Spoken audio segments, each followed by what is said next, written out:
मैं रवि गुप्ता आप लोगों का स्वागत करता हूं आपका अपना YouTube चैनल एस्पिरेंस कोचिंग में। इससे प्रीवियस देखे थे कि प्रेसिडेंट के बारे में यानी राष्ट्रपति के बारे में उनसे रिलेटेड महत्वपूर्ण प्रश्नों को आप लोग को मैंने करवाया था, जो कि आप लोग के लिए बहुत ही हेल्पफुल साबित हो सकता है। आप नहीं देखें तो उस वीडियो को आप जाके देख सकते हैं, मैं वीडियो के डिस्क्रिप्शन में उनका लिंक दे दूँगा। आज का विषय में देखते हैं कि उपराष्ट्रपति के बारे में आज जानेंगे। तो देखते हैं कि उपराष्ट्रपति आर्टिकल 63 अनुच्छेद 63 के अनुसार भारत का एक उपराष्ट्रपति होगा। यानी भारत का उपराष्ट्रपति होने के लिए यदि कभी भी प्रश्न में पूछा जाए, एग्जाम में कभी भी पूछा जाए आर्टिकल 63 के तहत क्या है, तो आर्टिकल 63 के तहत भारत के उपराष्ट्रपति के बारे में बताया गया है। और जैसे कि पता है आपको, उपराष्ट्रपति का पद देश का दूसरा सर्वोच्च पद होता है। प्रथम पद जैसे कि आपको पता है कि सर फर्स्ट जो होता है वह राष्ट्रपति का पद होता है, और दूसरा क्या होता है वह भारत के उपराष्ट्रपति का पद जो होता है वह सेकेंड नंबर पे आते हैं। और देखते हैं कि भारत के चुनाव के लिए क्या क्या उनका योग्यता है। जैसे राष्ट्रपति के चुनाव के लिए तो लगभग एक ही तरह से है, जो कि थोड़ा बहुत चेंजेस के साथ में उपराष्ट्रपति का चुनाव के लिए दिया हुआ है। तो देख लेंगे कि उपराष्ट्रपति चुनाव के लिए क्या क्या कंडीशन दिया हुआ है, कौन व्यक्ति भारत का उपराष्ट्रपति बन सकता है। तो भारत के उपराष्ट्रपति बनने के लिए सर्वप्रथम वह भारत का नागरिक होना चाहिए। भारत का नागरिक, कोई भी नागरिक होगा वह उपराष्ट्रपति का पद के लिए चुनाव लड़ सकता है, बशर्ते वह उनका जन्म कहीं भी हुआ होगा। ये जरूरी नहीं कि वो भारत में जन्मे हुए ही हो, बट भारत का नागरिक होना चाहिए। जन्म कहीं भी होगा चलेगा, बट भारत का नागरिक होना चाहिए, इस बात को ध्यान रखना पड़ेगा। और एक चीज जो कि संविधान में कहीं भी मेंशन नहीं किया हुआ है कि कौन, मतलब उनकी शिक्षा के बारे में, जैसे कि राष्ट्रपति के बारे में भी और उपराष्ट्रपति के बारे में, और यहाँ तक कि राज्यपाल के बारे में भी कोई भी शिक्षा के बारे में कहीं भी संविधान में उल्लेखित नहीं कि कोई भी व्यक्ति कितना पढ़ा लिखा होगा जो कि उपराष्ट्रपति या राष्ट्रपति या गवर्नर के लिए है माने एलिजिबल होगा। पढ़ाई लिखाई के बारे में कोई भी कहीं भी चर्चा नहीं किया गया। नहीं, अशिक्षित व्यक्ति भारत के उपराष्ट्रपति, राष्ट्रपति और राज्यपाल बन सकते हैं। तो देख लें कि क्या कंडीशन है कि भारत का नागरिक होना चाहिए और राष्ट्रपति की तरह भी 35 ईयर्स पूरा कर चुका होगा, तभी व्यक्ति उपराष्ट्रपति के पद के लिए एलिजिबल होगा। और दूसरा कौन है, वह राज्यसभा का सदस्य बनने के लिए अहर्तित होगा। मतलब जो व्यक्ति उपराष्ट्रपति का चुनाव लड़ेगा वह राज्यसभा का सदस्य बनने लायक होगा, तभी वह उपराष्ट्रपति का चुनाव लड़ सकता है। दूसरा क्या है,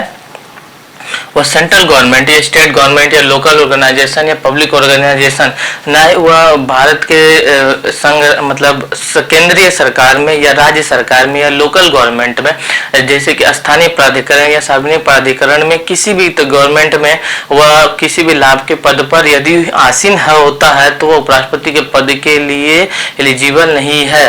और यदि वो चुनाव लड़ना चाहता है तो उसे सबसे पहले वहां पे त्याग पत्र देना होगा, उसके बाद ही वह चुनाव लड़ सकता है। और क्या देखते हैं, कुछ अपवाद है। अपवाद को हम लोग देखते हैं कि वह वर्तमान राष्ट्रपति या वाइस प्रेसिडेंट और गवर्नर ऑफ स्टेट, संघ या राज्य का मंत्री किसी लाभ के पद पर नहीं माने जाते। जैसे कि अभी जो भी राष्ट्रपति, मान लेते कि वर्तमान में जो भी राष्ट्रपति होंगे, वर्तमान में जो भी उपराष्ट्रपति होंगे, या वर्तमान में किसी भी स्टेट के राज्यपाल होंगे, या कोई भी मंत्री होगा सेंट्रल गवर्नमेंट या स्टेट गवर्नमेंट में, वह वर्तमान में यदि मैंने बोला वर्तमान में यदि होता, वह लाभ के पद पर नहीं माने जाते हैं, इसलिए वह राष्ट्रपति या उपराष्ट्रपति के पद के उम्मीदवार के रूप में खड़े हो सकते हैं। इस चीज को ध्यान देने बात है। आगे देखते हैं कि उपराष्ट्रपति का निर्वाचन किस तरह से होता है।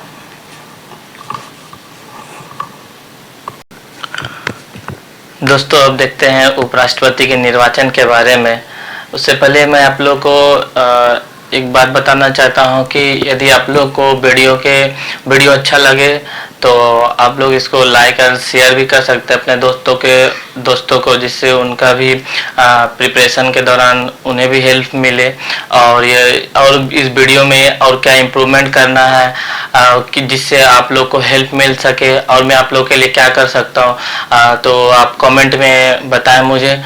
तो स्टार्ट करते हैं निर्वाचन। कैसे राष्ट्र उपराष्ट्रपति का निर्वाचन किस तरह से होता है। तो जैसे कि आपको पता है, मैंने बताया था इससे पहले भी कि राष्ट्रपति का जो निर्वाचन होता है, राष्ट्रपति निर्वाचन जनता द्वारा सीधे तौर पर नहीं होता। उसी तरह से उपराष्ट्रपति का निर्वाचन भी जनता द्वारा सीधे तौर पर नहीं होता है। जैसे कि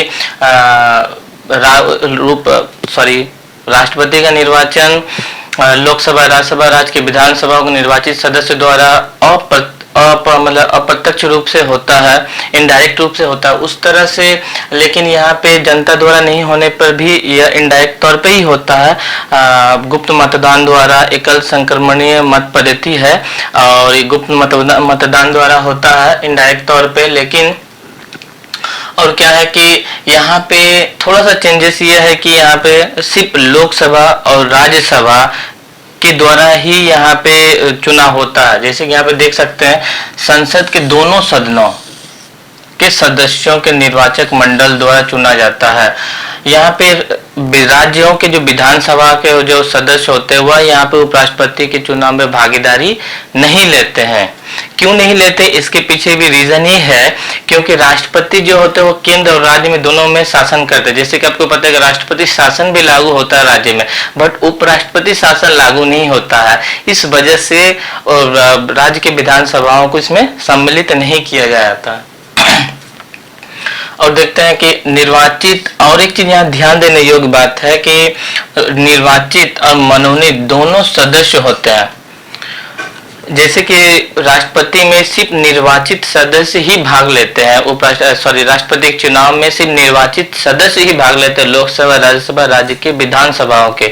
बट उपराष्ट्रपति में राज्य के संसद के जो होते हैं, लोकसभा और राज्यसभा के मनोनीत और निर्वाचित दोनों सदन इसमें पार्टिसिपेट करते हैं। लोकसभा, राज्यसभा के मनोनीत और निर्वाचित दोनों सदस्य ही इसमें पार्टिसिपेट करते, भाग लेते हैं। बट राज्य की विधानसभा के सदस्य इसमें भाग नहीं होते। अब हम लोग देखें शपथ। शपथ क्या है? राष्ट्रपति अथवा उसके द्वारा नियुक्त किसी व्यक्ति द्वारा दिलवाई जाती है। जैसे राष्ट्रपति की शपथ कौन दिलाता है? जैसे आप लोगों को पता है कि राष्ट्रपति को शपथ भारत के सर्वोच्च न्यायालय यानी सुप्रीम कोर्ट के जो चीफ जस्टिस होते हैं वो दिलाते हैं। बट यहाँ पे उपराष्ट्रपति को कौन दिलाते हैं? तो उपराष्ट्रपति को शपथ भारत के राष्ट्रपति दिलाते हैं। ठीक है, और राष्ट्रपति को ही, उपराष्ट्रपति जो अपना त्याग पत्र देते हुए राष्ट्रपति को ही देते हैं। अब देखते हैं कार्यकाल पद ग्रहण। जैसे कि राष्ट्रपति का 5 साल होता है, उपराष्ट्रपति का ही 5 साल होता है। जैसे एक चीज ध्यान देने योग्य बात, एग्जाम में यह पूछा जाता है कि 5 साल कब? तो पद ग्रहण, जब वो पद को ग्रहण कर लेंगे, जब वो पोस्ट पे आ जाएंगे तब से लेके 5 साल। 5 साल कब? जब पद ग्रहण कर लेंगे तब से लेके 5 साल तक उनका कार्यकाल होता है। इस बात को आप लोगों को ध्यान देना होगा। और क्या है, एक कुछ इंपॉर्टेंट क्वेश्चन है जो कि देख लेते हैं। उपराष्ट्रपति को पद से हटाने के लिए औपचारिक महाभियोग की आवश्यकता नहीं है। अभियोग जैसे राष्ट्रपति को हटाने के लिए महाभियोग लगाते हैं, बट उपराष्ट्रपति को हटाने के लिए महाभियोग नहीं लगाते हैं। इस चीज को बहुत ही ध्यान से सुनिए, महाभियोग नहीं लगाते उपराष्ट्रपति, जो कि एग्जाम में देते हैं। उपराष्ट्रपति को और किस तरह, तब महाभियोग नहीं लगाते तो किस तरह से हटाते? तो हटाते उसे राज्यसभा द्वारा संकल्प पारित कर पूर्ण बहुमत द्वारा हटाया जा सकता है। राज्यसभा द्वारा एक संकल्प पारित करेंगे 14 डेज का।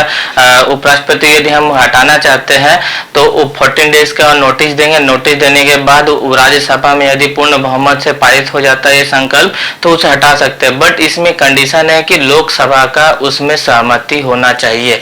यदि लोकसभा का सहमति यदि नहीं है तो उसे हटा नहीं सकते हैं।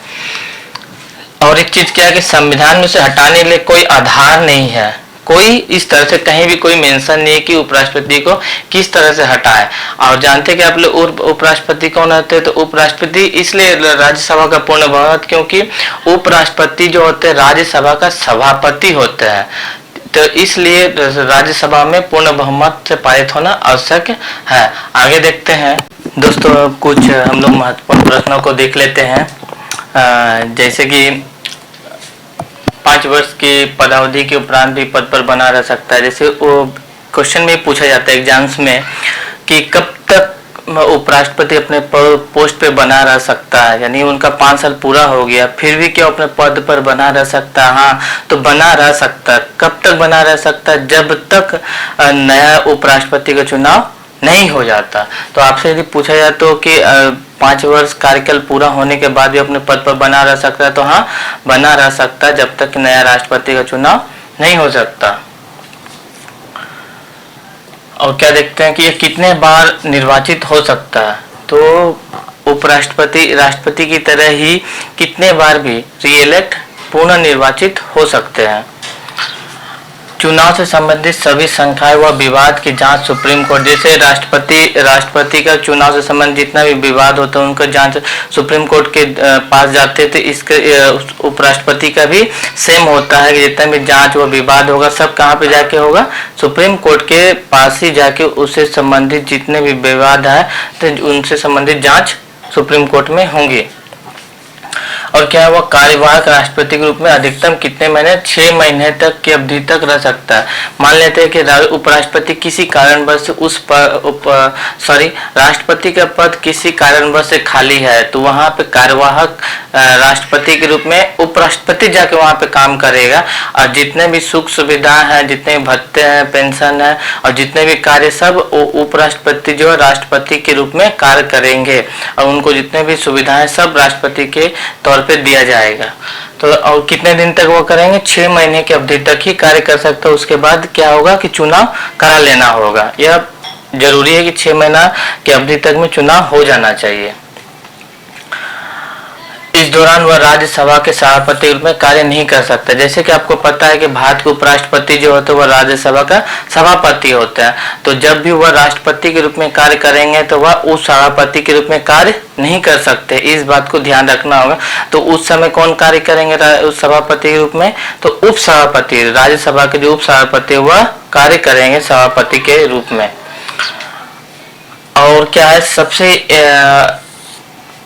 सबसे आप लोग को एक बात जान के आश्चर्य होगा कि यदि आप लोग कोई भी काम कर रहे हैं, यदि आप जॉब के लिए प्रिपरेशन कर रहे हैं, गवर्नमेंट जॉब के लिए प्रिपरेशन कर रहे हैं और ऐसा बोला जाए आप पोस्ट पे चल जाइए और आप कार्य करेंगे जरूर लेकिन आपको सैलरी नहीं दिया जाएगा, तो अब कोई भी यहाँ मैं आशा करता हूँ कि 1% आदमी भी वहाँ पे काम करने के लिए तैयार नहीं होगा। बट संविधान में ऐसा दिया हुआ है कि मैं आप लोगों को बताना चाहता हूं कि राष्ट्रपति के जो पद होता है उसके लिए उपराष्ट्रपति का जो पद होता है उनके लिए उनको 1 रुपया भी सैलरी नहीं दिया जाता है। हाँ जी, मैं सही बोल रहा हूँ। जो उपराष्ट्रपति का जो पद होता है उसके लिए उपराष्ट्रपति को 1 रुपया भी नहीं दिया जाता है। तो आप पूछेंगे कि फिर क्या दिए? तो उनको फ्री में काम करते? नहीं, फ्री में नहीं काम करते हैं। वो क्या काम करते हैं? उनको जो भी वेतन मिलता है, जो भी उनको सुख सुविधाएं, जो भी प्रलिप्तियां दिया जाता है वह सब उप सभापति यानी सभापति के रूप में राज्यसभा का जो सभापति होते हैं उनके लिए उनको दिया जाता है। राज्यसभा का जो सभापति है तो उनके लिए उन्हें वेतन दिया जाता है, जो भी सुख सुविधाएं, पेंशन, भत्ता और भी इतने तरह के सब फैसिलिटी है वगैरह है सब सभापति के रूप में ही दिया जाता है उनको, ना कि उपराष्ट्रपति के रूप में। ये चीज आप लोग को ध्यान देने योग्य बात है। और एक चीज क्या है कि कृष्णकांत पहले ऐसे उपराष्ट्रपति थे जिनका निधन पद पर हुआ है। तो कृष्णकांत सर्वप्रथम ऐसे उपराष्ट्रपति थे भारत के जो कि उनके पोस्ट पर रहते हुए निधन हो गया है। और क्या है, और एक महत्वपूर्ण प्रश्न है कि 64 बहुत बार एग्जाम में पूछा जाता है कि आर्टिकल 64 के तहत क्या है कि वह सभापति होते हैं। जैसे मैं आप लोग को बताया कि उपराष्ट्रपति जो होते हैं वो भारत राज्यसभा के सभापति होते हैं, यानी एक्स ऑफिशियो चेयरमैन होते हैं। वो किस आर्टिकल के तहत?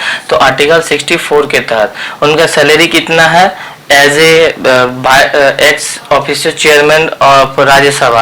कितना है? 4 लाख रुपया सैलरी दिया था सभापति के रूप में कार्य करने के लिए। और अब हम देख लेते हैं कुछ भारत के जो आज तक के जो उपराष्ट्रपति है उनके कुछ नामों को देख लेते हैं। सर्वप्रथम कौन थे? एस राधाकृष्ण, सर्वपल्ली राधाकृष्णन, जो कि लगातार 2 बार उपराष्ट्रपति के तौर पे भारत के उपराष्ट्रपति के पद पे रहे हैं। और दूसरे कौन थे? जाकिर हुसैन, बीबी Giri, Gopal Swarup Pathak, B D Jatti, M Hidayatullah, R Venkataraman, Shankar Dayal Sharma, K R Narayan, के कृष्णकांत, भैरव सिंह शेखावत, मोहम्मद अंसारी और अभी प्रेजेंट में जो है वेंकैया नायडू हैं। तो ये रहे आज के कुछ महत्वपूर्ण प्रश्न जो मैं आशा करता हूँ यह आप लोगों की तैयारी में बहुत ही हेल्प होगा। और यदि कुछ इम्प्रूवमेंट करने की आवश्यकता हो इस वीडियो में तो आप लोग जरूर कमेंट कीजिए, और कैसा लगा ये भी आप लोग कमेंट कीजिएगा। और आज के लिए बस इतना ही। Thank you.